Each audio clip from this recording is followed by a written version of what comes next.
இனிமையான நண்பர்களே, அன்புள்ளம் கொண்ட சொந்தங்களே, அனைவருக்கும் வணக்கம்.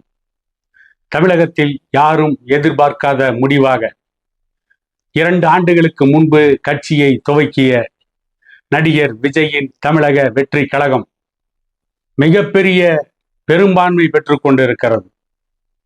திமுக அதிமுகவை காட்டிலும் அதிக இடங்களை கைப்பற்றக்கூடிய சூழ்நிலையை நோக்கி நகர்ந்து கொண்டிருக்கிறது.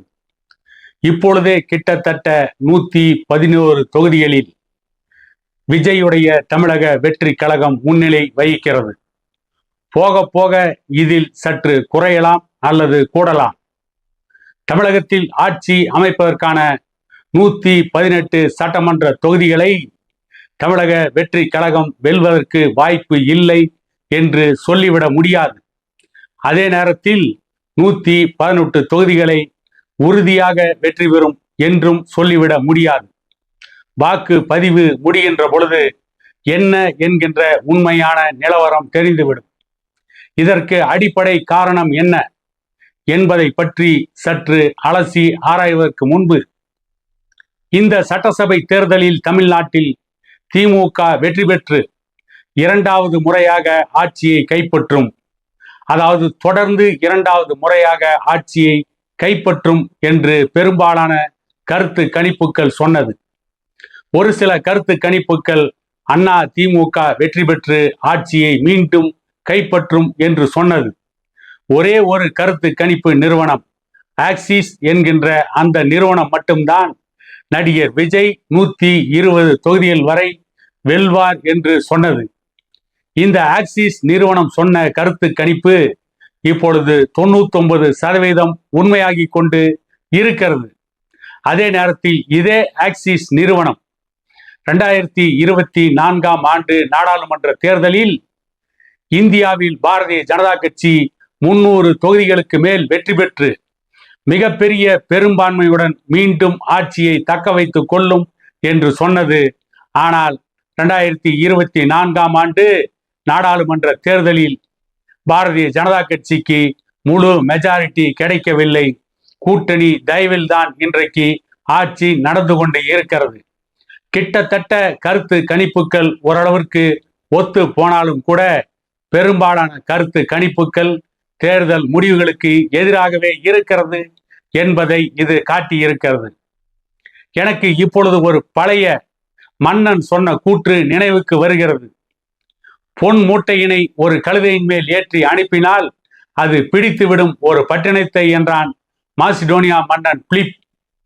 ஆனால் அவன் மகன் அலெக்சாண்டர் பொன் கொண்டு போகவில்லை, போருக்கு போனான், உயிரை பணயம் வைத்தான், வீர விளையாட்டாடினான், வெற்றிகளை குவித்தான் என்பது கடந்த கால வரலாறு. அதை போல இந்த 2026 சட்டமன்ற தேர்தலில் திமுகவும் அதிமுகவும் 60 ஆண்டுகளுக்கு மேலாக தமிழகத்தில் மாறி மாறி ஆட்சி நடத்தி இருந்தாலும் கூட அவர்கள் மக்களை நம்பவில்லை, அவர்கள் கட்சியின் அமைப்புகளை நம்பவில்லை. அனைத்து தொகுதிகளிலும் ஓட்டுக்கு பணம் கொடுத்து வெற்றி பெற நினைத்தார்கள். ஆனால் இன்றைக்கு அவருடைய கனவிலே மண் விழுந்திருக்கிறது. அவர்களுடைய ஆசை நிராசையாகி இருக்கிறது. புதிதாக ஆரம்பிக்கப்பட்டு 2 ஆண்டுகளை கடந்த தமிழக வெற்றி கழகம் இன்றைக்கு மக்கள் நம்பிக்கையை பெற்றிருக்கிறது என்று சொல்வதை விட, மக்கள் வேறு வழி இல்லாமல் தமிழக வெற்றி கழகத்தை ஏற்றுக்கொண்டு இருக்கிறார்கள் என்றுதான் சொல்ல வேண்டும். ஏனென்று கேட்டால் 60 ஆண்டுகளாக தொடர்ந்து மாறி மாறி ஆட்சி நடத்திய அதிமுக திமுக ஆகிய 2 கட்சிகளும் மக்கள் நம்பிக்கையை இழந்து விட்டார்கள். இந்த 2 கட்சியும் பெரும்பான்மையான மக்கள் நம்புவதற்கு தயாராக இல்லை என்கின்ற சூழ்நிலை தான் நிலவுகிறது. அதிலும் திமுக கொடுத்த வாக்குறுதிகளை, தேர்தல் நேரத்தில் அவர்கள் கொடுத்த தேர்தல் அறிக்கையை தேர்தல் முடிந்தவுடன் அவர்கள் காற்றிலே பறக்க விடுகிறார்கள் என்பது மக்கள் மனதில் ஆழமாக வேரூன்றி விட்டது. அதை போல அதிமுகவும் எம்ஜிஆர் காலத்திலிருந்தே கொடுத்த வாக்குறுதிகளை, தேர்தல் காலங்களில் அவர்கள் கொடுத்த தேர்தல் அறிக்கையை அவர்களும் காற்றிலே பறக்க விட்டிருக்கிறார்கள். தேர்தல் அறிக்கையில் அவர்கள் கொடுத்த பல தேர்தல் வாக்குறுதிகளை நிறைவேற்றாமல் விட்டிருக்கிறார்கள். இந்த தேர்தலில் முக்கியமாக கவனிக்க வேண்டிய ஒரு அம்சம், திமுக சென்ற தேர்தலில் மீண்டும் ஆட்சிக்கு வந்தால் கல்வி கடனை தள்ளுபடி செய்வோம் என்று சொன்னார்கள், செய்யவில்லை. விவசாயிகள் வாங்கிய கடனை தள்ளுபடி செய்வோம் என்று சொன்னார்கள், செய்யவில்லை. அதை போலவே அரசு ஊழியர்களுக்கு பழைய ஓய்வூதிய திட்டத்தை அறிமுகப்படுத்துவோம், அதை நடைமுறைப்படுத்துவோம் என்று சொன்னார்கள், அதை செய்யவில்லை. அதன் விளைவு அரசு ஊழியர்கள், ஆசிரியர்கள் போடுகின்ற தபால் ஓட்டுக்களிலேயே தமிழக வெற்றி கழகம் முன்னிலை வகித்திருக்கிறது. அதிலேயே திமுகவும் அண்ணா திமுகவும் பின்னடைவை சந்தித்திருக்கிறது. மாணவர்கள், இளைஞர்கள், விவசாயிகள் இந்த இரண்டு கட்சிகளுடைய ஆட்சியில் பாதிக்கப்பட்டிருக்கிறார்கள். தொழிலாளர்களை பற்றி சொல்லவே வேண்டியதில்லை. தொழிலாளர்கள் பசியோடு போராட்டம் நடத்தி இருக்கிறார்கள். தொழிலாளர்கள் வறுமையோடு போராடி இருக்கிறார்கள். தொழிலாளர்கள் அவர்களுடைய உழைப்புக்கு தகுந்த ஊதியத்தை பெறவில்லை.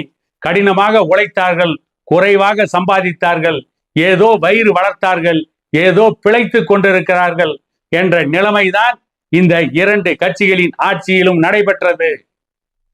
போதாத குறைக்கு தமிழ்நாட்டில் வட இந்தியர்கள் ஆதிக்கம் அதிகமாக இருக்கிறது. வட இந்தியாவை சார்ந்தவர்கள் தனியார் தொழிற்சாலைகளை 90% ஆக்கிரமித்து விட்டார்கள். அதற்கு ஒரு முடிவை கொடுத்து தமிழக இளைஞர்கள் தொழிற்சாலைகளில் 80% வேலை செய்கின்ற வாய்ப்பை திமுக, அண்ணா திமுக அரசுகள் ஏற்படுத்தி தரவில்லை. தமிழகத்தில் இருக்கின்ற பெரும்பான்மையான தொழிற்சாலைகளில் தமிழகத்து இளைஞர்களுக்கு வேலை வாய்ப்பு இல்லை. தமிழ் இளைஞர்களின் வேலை வாய்ப்புகளை, தமிழக மாணவர்களின் வேலை வாய்ப்புகளை வட இந்திய தொழிலாளர்கள் அபகரித்து விட்டார்கள். அதை தடுப்பதற்கு திமுக, அண்ணா திமுக அரசுகள் தவறியது. கடந்த 10 ஆண்டுகளில் தமிழ்நாட்டின் பெரு நகரங்கள் மட்டுமல்ல, கிராமங்கள் வரை வட இந்தியர்களின் ஆதிக்கம் மேலோங்கி இருக்கிறது. இவையெல்லாம் திமுக, அண்ணா திமுக ஆகிய இரண்டு கட்சிகளுக்கு எதிரான நடவடிக்கையாக இருக்கிறது. ஆகவே இவற்றின் மூலம் திமுக, அண்ணா திமுக ஆகிய இரண்டு கட்சிகளும் மக்கள் நம்பிக்கையை இழந்து விட்டார்கள். ஆகவே நடிகர் விஜய் மக்கள் நம்பிக்கையை பெற்றுவிட்டார் என்று சொல்ல முடியாது.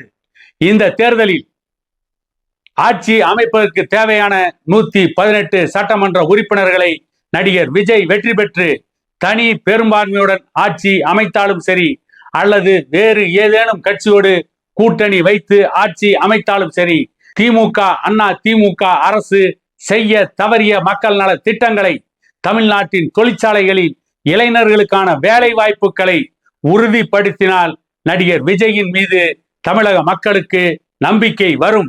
இப்பொழுது நடிகர் விஜய்க்கு வந்திருப்பது நம்பிக்கை அல்ல, திமுக, அண்ணா திமுகவிற்கான ஒரு மாற்றாக நடிகர் விஜயை தேர்ந்தெடுத்திருக்கிறார்கள்.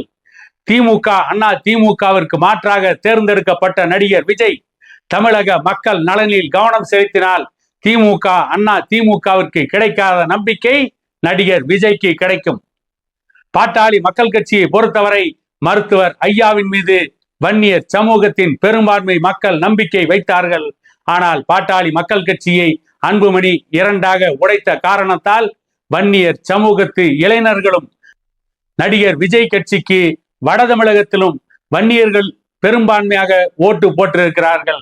ஆகவேதான் நடிகர் விஜய் இந்த அளவிற்கு 2 ஆண்டுகளில் வெற்றி பயணத்தை துவக்க முடிந்திருக்கிறது என கூறிக்கொண்டு மீண்டும் ஒரு காணொளியில் உங்களை சந்திக்கும் வரை உங்களிடமிருந்து விடைபெறுவது உங்கள் எடப்பாடி துரைசாமி.